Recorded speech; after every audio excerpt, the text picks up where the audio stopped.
अस्सलाम वालेकुम students, welcome to my channel Waqas educator academy.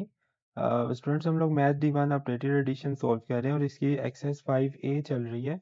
आज की इस वीडियो में हम इसका एडवांस लेवल का क्वेश्चन नंबर 10 सॉल्व करेंगे, जिसके अंदर आपके पास A से E तक सीक्वेंसेस दिए गए हैं और हर सीक्वेंस में आपको कहा गया है नेक्स्ट टू टर्म्स फाइंड करें। ठीक है, और सीक्वेंस में आपको पता है कोई ना कोई रूल अप्लाई होता है, तो हम हर सीक्वेंस में वो रूल जज करेंगे सबसे पहले कि नेक्स्ट टर्म कैसे आ रही है, किस रूल को फॉलो करके आ रही है।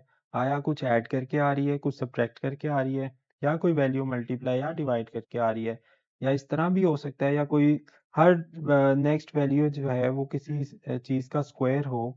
तो हम ये देखकर टर्म्स को देखकर जज करेंगे कि कौन सी वैल्यू किस में ऐड करके नेक्स्ट टर्म आ रही है। तो हम इसके पार्ट ए से स्टार्ट करते हैं।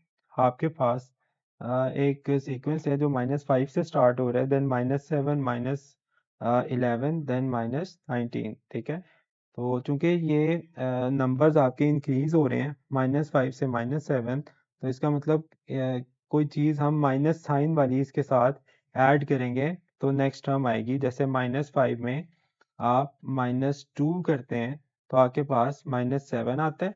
देन आप देखिएगा -7 में के साथ आप -4 करें तो आपके पास -11 आता है।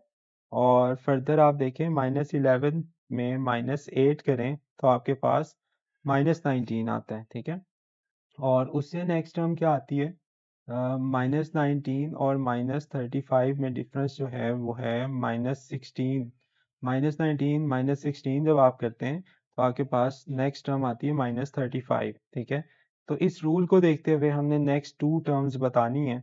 आप देखें, हर सीक्वेंस के अंदर जो नेक्स्ट सीक्वेंस बन रहा है वो 2 से मल्टीप्लाई करके आपने उस वैल्यू को, जो रूल है उसमें आपने जो वैल्यू मल्टीप्लाई करनी है और 2 से करते जाना है, और नेक्स्ट टर्म में उसको सब्ट्रैक्ट करते जाना है। ठीक है, -2 को 2 से मल्टीप्लाई करेंगे -4 आएगा, देन -4 को -2 से करेंगे -8, और इस तरह ये चलता जाएगा।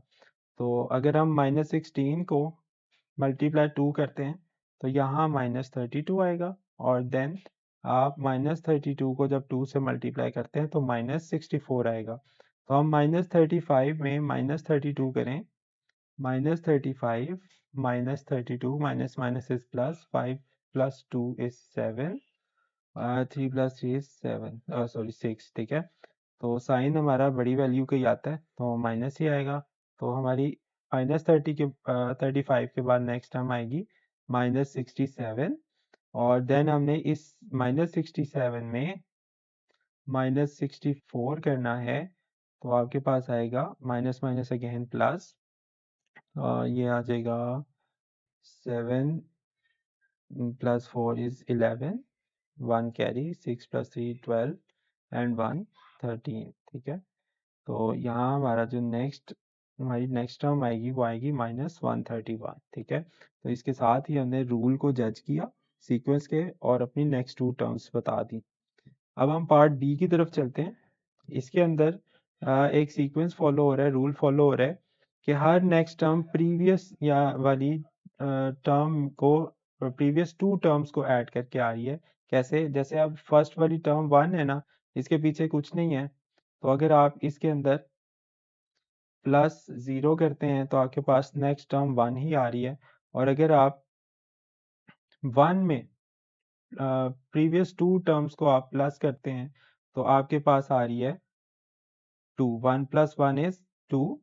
देन आप इससे प्रीवियस दो टर्म्स जो हैं 1 और 2 को ऐड करते हैं तो आपके पास आ रहा है 3। और देन आप 2 और 3 को जब ऐड करते हैं 2 + 3 इज 5। ठीक है, तो इससे नेक्स्ट टर्म हमें पता चल गया, हम प्रीवियस टू टर्म्स को जब ऐड करते जाएंगे तो हमारे पास नेक्स्ट टर्म्स आती जाएंगी। तो 3 + 5 विल बी 8, और उससे नेक्स्ट टर्म क्या आएगी? आप 5 और 8 को ऐड करेंगे तो 5 + 8 इज 13। ठीक है, तो इस तरह से हमारे पार्ट बी में नेक्स्ट टू टर्म 8 एंड 13 आ जाएगी। पार्ट सी में आपको जो सीक्वेंस दिया हुआ है 4, 16, 36, 64 एंड 100। ठीक है, तो इसमें काफ़ी इजी है। आप देखें, हर टर्म जो इंटीजर्स में 1 ऐड करते जाएं और उनको आपस में सेम को सेम नंबर्स को, सेम इंटीजर्स को मल्टीप्लाई करें, जैसे 2 मल्टीप्लाई 2 है, और देन आपके पास नेक्स्ट इवन नंबर 4 इंटू 4 16 आ जाएगा। उससे नेक्स्ट इवन नंबर है 6 इंटू 6, वो आपके पास 36 आ जाएगा। देन नेक्स्ट इवन नंबर है, उसको उसी के साथ मल्टीप्लाई करेंगे, 64 आ जाएगा। देन नेक्स्ट इवन नंबर है 10, 10 इंटू 10 इज 100। तो नेक्स्ट टू टर्म, इससे अगला इवन नंबर आएगा 12, तो 12 इंटू 12 हो जाएगा आपके पास 144। और देन इससे अगला इवन नंबर है 14, तो 14 इंटू 14 जब आप करेंगे यू विल गेट 196। ठीक है, तो इस तरह से हमारा ये सीक्वेंस प्रोसीड कर रहा था और हमने नेक्स्ट टू टर्म्स फाइंड कर ली। पार्ट डी में हमारे पास ये जो सीक्वेंस दिया गया ये क्यूब्स का दिया गया। ठीक है, जैसे आप 1 का क्यूब लें, 2 का क्यूब लें, तो आपके पास आता है 8, लेकिन यहाँ पे जो आपकी टर्म है उसके साथ माइनस है, तो हमें यहाँ -2 का क्यूब लेना होगा।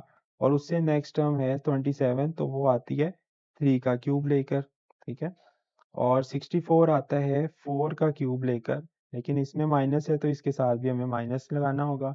उससे नेक्स्ट 125 है, ये आता है 5 का क्यूब लेके, ये प्लस में है तो हम +5 का ही लेंगे। तो इस तरह आप देखें, फर्स्ट आपकी जो टर्म है वो पॉजिटिव नंबर का क्यूब लिया है, और ये इंटीजर्स आगे बढ़ते जा रहे हैं। 1 के बाद 2 है, 2 के बाद 3 है, 3 के बाद 4, 4 के बाद 5, लेकिन एक टर्म प्लस है तो उससे नेक्स्ट टर्म माइनस है, फिर प्लस है तो फिर नेक्स्ट माइनस है, देन प्लस है, तो इससे नेक्स्ट जो हमारा 6 का क्यूब है वो हमने -6 का क्यूब लेना है।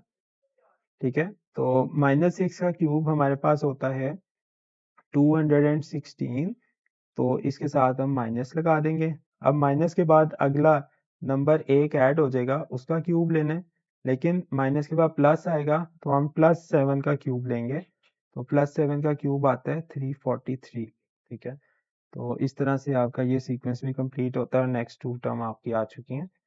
पार्ट ई में आपको एक सीक्वेंस दिया हुआ है, इसके अंदर फर्स्ट टर्म है 1, देन है 3, 3 के बाद 9 और 9 के बाद है 27। तो इसमें हमें ये नज़र आ रहा है कि ये 3 के मल्टीपल्स चल रहे हैं। जैसे आप 1 को मल्टीप्लाई बाय 3 करें तो आपके पास 9 आ जाता है, सॉरी 3 आ जाता है। देन आप 3 को मल्टीप्लाई 3 करें तो आपके पास 9 आ जाता है। देन आप 9 को मल्टीप्लाई 3 करें तो 27 आ जाता है। उससे नेक्स्ट अगर आप 27 को 3 से मल्टीप्लाई करें तो 27 into 3 will be 7 3s are 21, 3 2s are 6 plus 2 8। तो यहाँ पे आपकी नेक्स्ट टर्म आ जाएगी 81। अगेन आप मल्टीप्लाई 3 करेंगे 81 को, 81 multiply by 3, 3 1s are 3, 3 8s are 24। तो आपके पास इससे नेक्स्ट टर्म आ जाएगी 243। तो ये सारे नंबर्स 3 के मल्टीपल्स थे। हर टर्म जो है वो प्रीवियस टर्म को 3 से मल्टीप्लाई करके आ रही थी। इस रूल को फॉलो करते हुए आपने नेक्स्ट टू टर्म्स फाइंड कर ली। तो इसके साथ ही आपका एडवांस लेवल का क्वेश्चन नंबर 10 कंप्लीट हो जाता है।